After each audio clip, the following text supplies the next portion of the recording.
S, ಇನ್ನು ರಾಜ್ಯ ಸರ್ಕಾರದ ವಿರುದ್ಧ ಭಗವಂತ ಖೂಬ ವಾಗ್ದಾಳಿಯನ್ನ ನಡೆಸಿದ್ದಾರೆ. ಕೇಂದ್ರದ ಮಾಜಿ ಸಚಿವರಾಗಿರುವಂತಹ ಭಗವಂತ ಖೂಬ ಅವರು ಕಾಂಗ್ರೆಸ್ ಸರ್ಕಾರದ ವಿರುದ್ಧ ವಾಗ್ದಾಳಿಯನ್ನ ನಡೆಸಿದ್ದಾರೆ.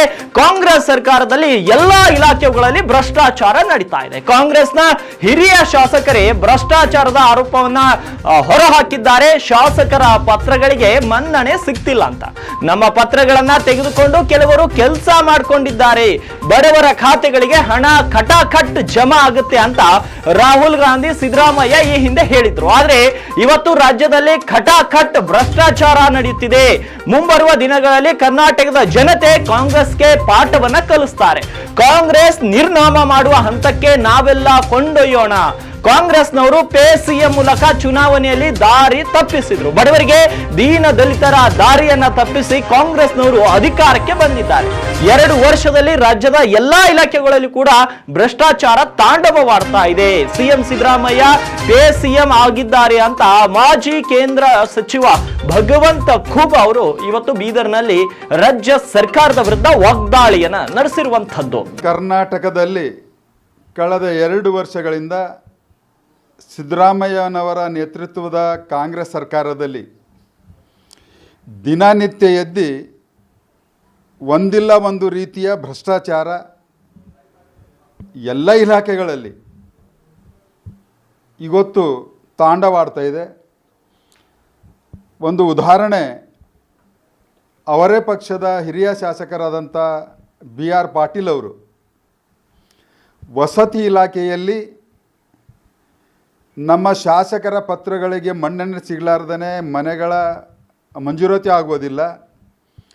ಆದರೆ ನಮ್ಮ ಪತ್ರವನ್ನು ತಗೊಂಡು ಗ್ರಾಮ ಪಂಚಾಯತ್ ಸದಸ್ಯರಾಗಿರ್ಬೋದು ಅಥವಾ ಫಲಾನುಭವಿಗಳು ನೇರವಾಗಿ ವಸತಿ ಇಲಾಖೆಯಲ್ಲಿ ಹಣವನ್ನು ಕೊಟ್ಟು ಮಂಜೂರಾತಿಯನ್ನು ಮಾಡಿಕೊಂಡಿದ್ದಂಥದ್ದನ್ನು ಅವರೇ ಪಕ್ಷದ ಹಿರಿಯ ಶಾಸಕರಾದಂಥ BR ಪಾಟೀಲ್ ಹೇಳಿದ್ದಾರೆ. ಅಂದರೆ ಇಡೀ ರಾಷ್ಟ್ರ ಮಟ್ಟದಲ್ಲಿ ಕಾಂಗ್ರೆಸ್ಸಿನ ನಾಯಕರು ಹಾಗೂ ವಿರೋಧ ಪಕ್ಷದ ನಾಯಕರಾದಂಥ ರಾಹುಲ್ ಗಾಂಧಿಯವರು ಲೋಕಸಭಾ ಚುನಾವಣೆಯಲ್ಲಿ ಮತ್ತು ಅನೇಕ ರಾಜ್ಯಗಳ ಚುನಾವಣೆಯಲ್ಲಿ ಬಡವರಿಗೆ ಸವಲತ್ತುಗಳನ್ನು ಖಟಾಖಟ್ ನಾವು ಕೊಡ್ತೀವಿ ಅನ್ನುವಂಥದ್ದನ್ನು ಹೇಳಿದ್ದು ಮತ್ತು 2023ರ ಚುನಾವಣೆ ಮುಂಚೆ ಸಿದ್ದರಾಮಯ್ಯನವರು ನಿಮ್ಮೆಲ್ಲರ ಖಾತೆಗಳಿಗೆ ಖಟಾಖಟ್ ಹಣವನ್ನು ಜಮಾ ಆಗ್ತಿದೆ ಅಂತ ಹೇಳಿರೋದು ಇವತ್ತು ಅವರ ಖಟಾಖಟ್ಟಿನ ಅರ್ಥ ಮತ್ತು ಸಾಬೀತು ಭ್ರಷ್ಟಾಚಾರವನ್ನು ಮಾಡಬೇಕು.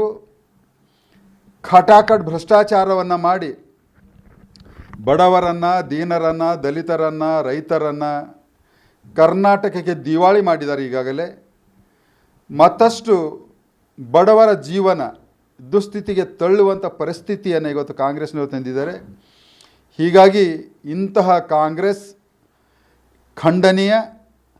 ಕರ್ನಾಟಕದ ಮಹಾಜನತೆ ಅವರಿಗೆ ಮುಂಬರುವಂಥ ದಿನಗಳಲ್ಲಿ ಖಂಡಿತವಾಗಿಯೂ ಪಾಠ ಕಲಿಸ್ತಾರೆ. ಅವರ ಖಟಖಟ್ಟಿನ ಅರ್ಥ ಮತ್ತು ಮರ್ಮ ಇವತ್ತು ಇಡೀ ದೇಶದಲ್ಲಿ, ಅದು ವಿಶೇಷವಾಗಿ ಕರ್ನಾಟಕದ ರಾಜ್ಯ ಸರ್ಕಾರದಲ್ಲಿ ಸ್ಪಷ್ಟವಾಗಿ ಅನುಭವ ಆಗ್ತಾಯಿದೆ. ಇಂಥದಕ್ಕೆ ನಾವೆಲ್ಲರೂ ವಿರೋಧಿಸಬೇಕಾಗಿದೆ. ಮುಂದಿನ ದಿನಗಳಲ್ಲಿ ಸಂಘರ್ಷವನ್ನು ಮಾಡಬೇಕಾಗಿದೆ. ಆ ಸಂಘರ್ಷಕ್ಕೆ ಭಾರತೀಯ ಜನತಾ ಪಕ್ಷ ಒಂದು ವಿರೋಧ ಪಕ್ಷವಾಗಿ ಖಂಡಿತವಾಗಿ ನಿಮ್ಮೆಲ್ಲರ ಜೊತೆ ನಿಂತ್ಕೊಳ್ತದೆ. ನಿಮ್ಮ ಸಹಕಾರ ಇರಲಿ. ಈ ಕಾಂಗ್ರೆಸ್ಸನ್ನು ನಿರ್ನಾಮ ಮಾಡುವ ಹಂತಕ್ಕೆ ನಾವು ಕೊಂಡೊಯ್ಯೋಣ ಅನ್ನುವಂಥದ್ದನ್ನು ಕರ್ನಾಟಕದ ಬಡವರಿಗೆ ನಾನು ವಿನಂತಿಯನ್ನು ಮಾಡಿಕೊಳ್ತೇನೆ.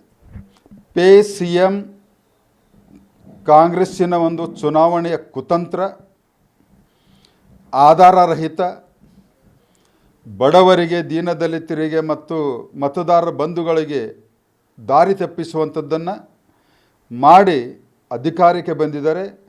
ಇವತ್ತು ಅಂದಿನ PCM ಸುಳ್ಳಾಗಿದ್ದರೆ, ಅದು ನಿಜವಾದಂಥದ್ದು ಯಾವುದಾದ್ರೂ ಇದ್ದರೆ ಆ ಪೇ CM ಇವತ್ತು ಅದು ಅನ್ವಯವಾಗ್ತದೆ.